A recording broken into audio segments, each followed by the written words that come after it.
मित्रांनो, तुमचं माझ्या नवीन ब्लॉगमध्ये स्वागत आहे। आज आपण बनवणार आहे मोड आलेल्या मटकीची सुक्की भाजी टिफिनसाठी। हप्त्यातनं एकदा तरी आपण मोड आलेले कडधान्य हे खाल्ले पाहिजे शरीरासाठी। आज आपण बनवणार आहे मटकीची साध्या आणि सोप्या पद्धतीने भाजी। ही मटकी मी गावरान आहे आणि मी घरी भिजवून त्याला मोड आणलेले आहेत। तर चला बनवूया आपण झटकीपट मटकीची भाजी सुक्की। मित्रांनो, आज आपण बनवणार आहे सुक्की मटकीची भाजी।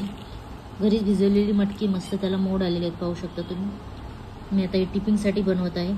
चला बनवूया। त्याच्यासाठी मी 2 टोमॅटो, 3 कांदे आणि थोडंसं लसूण घेतलेलं आहे। त्याला आपण बारीक चिरून घेऊया।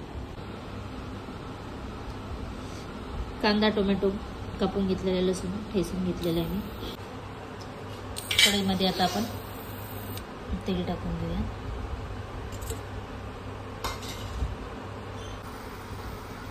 तेल तापलेले आहे, त्याच्यामध्ये आपली जिरे टाकून घेऊया। आपण ठेचलेलं लसूण टाकून घेऊया।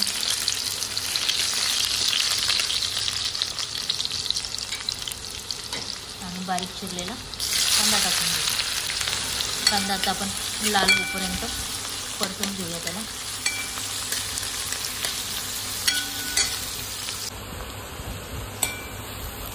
कांदा हे पारला लालसर झालेला आहे। आता आपण याच्यामध्ये टोमॅटो टाकून घेऊया।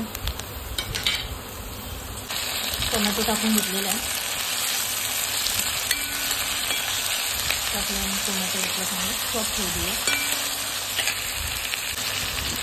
त्याच्यामध्ये आता आपण मीठ टाकून घेऊया।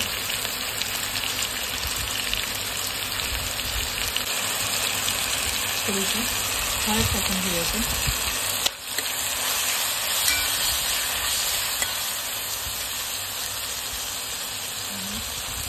घरगुती मसाला बनवलेला ते टाकून घेते।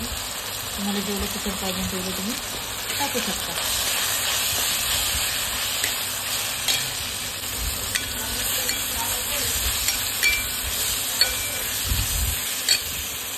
आता आपण ही मटकी स्वच्छ धुवून घेतलेली आहे। आता ती आपण याच्यामध्ये टाकून घेऊया। आपल्याला मटकी वाफेवर शिजवायची, याच्यामध्ये काय पाणी वगैरे काय टाकायचं नाही आपल्याला। ते सगळं मिक्स करून आपण याच्यावर 5 मिनिटे झाकण ठेवून देऊया। त्याच्यावरती आपण झाकण ठेवून देऊया आणि याला आपल्याला वाफेवर शिजवायचं आहे। भाजी आपल्याला अधूनमधून बघायची आहे, नाही तर खाली लागली जाईल त्याच्यासाठी, कारण आपण तिला वाफेवरती शिजवत आहेत।